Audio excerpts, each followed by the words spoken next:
Hello everybody and hello witches, welcome back on my channel. My name is Willow and this is part 2 of the types of witches. So if you haven't seen part 1, I'll invite you right now to click the link right here to check that first. And then you can come back. As I said before, even though I'm naming so many of them, there are probably still more out there in the world.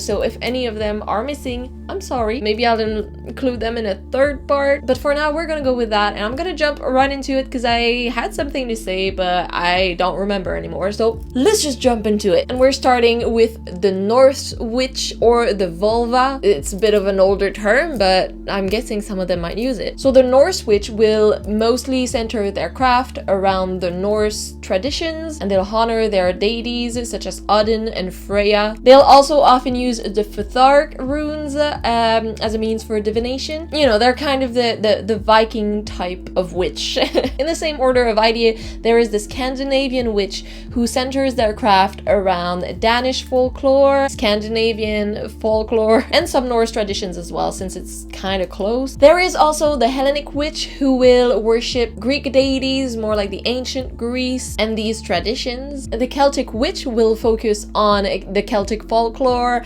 and Celtic deities, so like Irish, Welsh, you know, that area, Scottish probably. They might also involve the Druids in there. The Egyptian witch is someone, you guessed it, who focuses on Egyptian deities and these traditions, etc, etc. And there are so many more of these types of witches, but like I'm not gonna name them all because the world is a big place. We'll keep it for another time where we can get more in depth into it, otherwise it's just kind of bleh. Next is the Hoodoo witch, not to be confused with voodoo. So the Hoodoo witch will practice hoodoo, which is also known as root work or conjure. It was created by African American slaves back in the day by mixing different spiritual beliefs from their different ancestors in Africa, and therefore because of the time it was first a tradition of practicality but also protection, and it still often is. These witches are of African ancestry and are often seen using charms for practicality or protection. As I mentioned, they'll mainly use roots and herbs as well, and they tend to be healers and helpers of their community. The ceremonial witch, it's essentially a witch who likes long, elaborate rituals and spell work, so they like the ceremony that goes around it. It really helps them feel grounded. The secular witch is someone who doesn't worship any deities. Essentially, that's it. They also do not practice magic as a spirituality. They don't believe in anything greater, but in themselves and their own power instead. Kind of the opposite of that would be the religious witch. It would be someone who practices witchcraft as well as being part of a religion. There are some Christian witches, some Jewish witches, even Wicca could be considered as that since it's a religion. And I will also include voodoo in there since I don't know a lot about it, but I do know it's a religion, which is not hoodoo. Then there is the syncretic witch. They essentially tend to fuse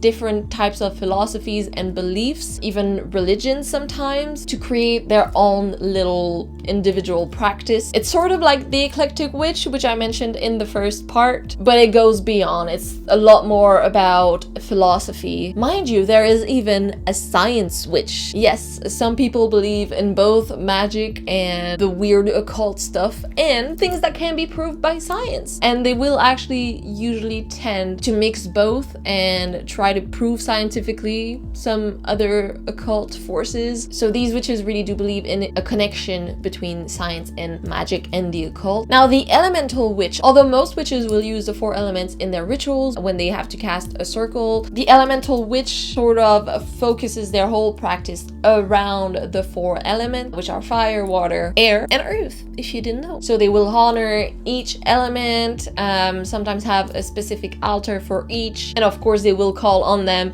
to cast spells. Some of them may even have a specific element that they identify with or like to use more, and they then become the water witch, a witch who works essentially with the element of water. They will also work with water elementals, do water divination. The air witch will work with the element of air, so anything that goes with the energies of the wind, focused breath, incense a lot. They will use feathers and anything that can represent air. The Earth Witch, very similar to the Green Witch in the way that it will use crystals and dirt and earth magic, you know, herbs as well, spirit of the land. So in this way it really connects to the Green Witch, but it might not do everything that the Green Witch does. It's really more centered on the element of the earth. The Fire Witch, they will work with the element of fire, and so they might do fire divination, work with candles and candle magic. They will do bonfire rituals, among other things. Again, as I said, most witches will do these things anyway, but sort of with the 4 elements and other things, these witches might only do that, you know. Let's not forget the metal, which is often also considered one of the elements. So there is a metal witch who will work with the energies of different metals and also incorporate them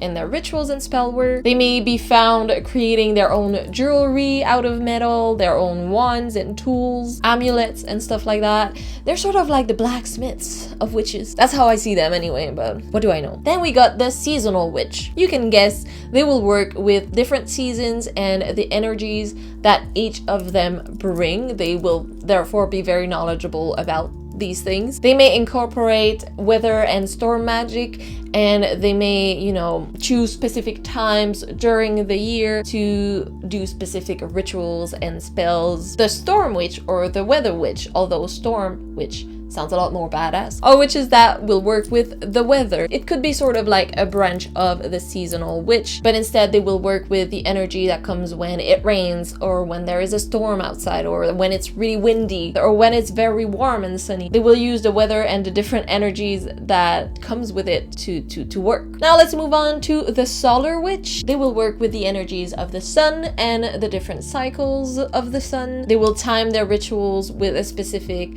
position of the sun, and they will also very often incorporate fire into their rituals, so candles and bonfires as well, or anything related to the sun actually, so even sun deities. Similarly, but not entirely, is the Lunar Witch, a witch who will work with the energies of the moon and its different phases. They will also time their rituals or spell work depending on the phase of the moon at the moment, so they might do specific spells on the full moon and some others on the new moon. And they may also worship moon deities, lunar deities, use specific crystals that are connected to the moon, specific herbs, symbolism, animals. Then we got the Cosmic Witch, or also known as the Star Witch. It's a witch who incorporates astrology and astronomy in their practice. They will work a lot with celestial energies and the alignment of planets and stars. Considered a branch of the Cosmic Witch is the Astro Witch or the Space Witch. Now this one's a little funky. Most of the time they will also do cosmic magic and so believe in astrology and astronomy mostly, but they will also use the energies of aliens. As I said, they may be adept at cosmic magic, astral traveling as well. The Draconian Witch or the Draconic Witch will work with the symbolism of dragons. Some of them might even see dragons as higher beings or deities and will treat them as such. Now the Fey Witch or the Fairy Witch, there are many ways to spell that. So they are witches who will work with the Fae or fairies, often in link with the Celtic folklore. Nowadays, when we hear fairy, we often think of the pixies with their wings and like little Tinkerbell kind of thing, but it's not only fairies in that matter. It can also be elves and gnomes and all of these creatures that are part of the unseen world. I will call it that. So they will believe in the relation of the Fae with the natural world. Some of them may include earth magic, green magic, and they will tend to make a lot of offerings to the Fae because they're known to be a little easily offended creatures and also kind of like tricksters. The Nymphatic Witch. The Nymphatic Witch will work mostly with nymphs and or the Hellenistic pantheon / Greek, but they are typically very knowledgeable about all the species of nymphs and what they are connected to, where they live, or they may also only identify with one and work with one. The Angel Witch is someone who will work with angels. I was gonna say with witches. It could be in addition to the deities they also worship or not. Now we might be getting into some darker stuff. The types I'm gonna mention now are typically considered to be part of black magic or dark magic. And so if there are angel witches. There are demonic witches as well, who on the contrary will work with demons and actually summon them. Not to be confused with the exorcist witch that I mentioned in my first video. They get rid of them. These witches bring the demons in, and they might get them to do their biddings. Typically, they will use their energies, demonic energies, to meet their needs. The vampiric witch won't necessarily be a vampire in the sense that we think about it, but it's mostly that they will feed off people's energies and emotions and will use that to create their own power and their own magic, if that makes sense. They tend to enjoy using blood magic and might be adepts at healing and cursing. Depends what they want to do. They may also even read emotions or even thoughts. The blood witch is a witch who will use blood in their rituals and spell work. I don't know too much about it. It might be their own blood. They will use the energy and the power of blood in their practice. And it's considered a branch of chaos magic, which leads me to the chaos witch, which is a bit difficult to define. Essentially, the chaos witch will not mind whether what they're doing is good or wrong, if there is any type of wrong, as long as it leads to a successful result. They will also tend to experiment a lot, different practices, and just try and see what works for them. They tend to believe that intention is key and that it's more powerful than anything else. So if they have a good intention, the tools they use, whatever they use and however they decide to do it, doesn't really matter.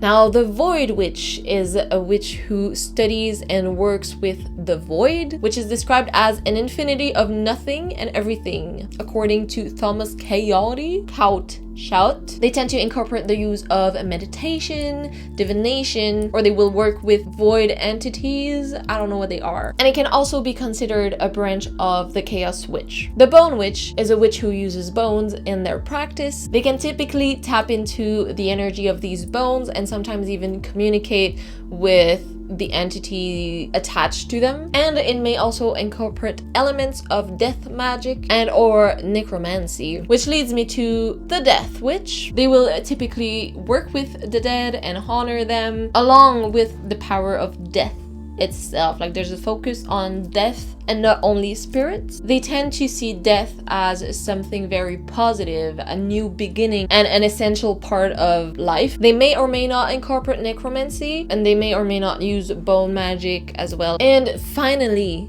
the Necromancy Witch or Necromantic Witch. This is apparently considered a branch of a chaos magic. So the whole practice involves a communication with the deceased. They may either just summon their spirits or sometimes even raise their bodies. I don't know how they do it. And yes, they may do this for the purpose of divination, to get to know some deep, dark, hidden secret, or knowledge and wisdom, to bring someone back from the dead, or to use the dead to do their bidding. So this is what I had. I know there are some more out there, but that was 70 witches, both parts considered. I think that's a good start. So I really hope this was helpful in some way. Maybe you learned something, maybe you didn't. That's fine too. As long as you liked it, hopefully you did. This was really informative for me as well. So let me know which do you consider yourself to be? Which ones speak to you a little bit more? I don't know. I'm really curious. So let me know. If you enjoyed this video, I'll invite you to subscribe to my channel. There is a lot more of witchcraft related content coming. So if you liked it, subscribe, like this video, and voila, that's it, folks. I will see you next week with a new video, and in the meantime you can follow me on all of my social medias to see what I do. I also post a little bit about witchcraft and about a lot of things, mostly on Instagram though, so if you have Instagram, follow me. Should I serenade you out of this video until my camera runs out of battery? Okay, bye.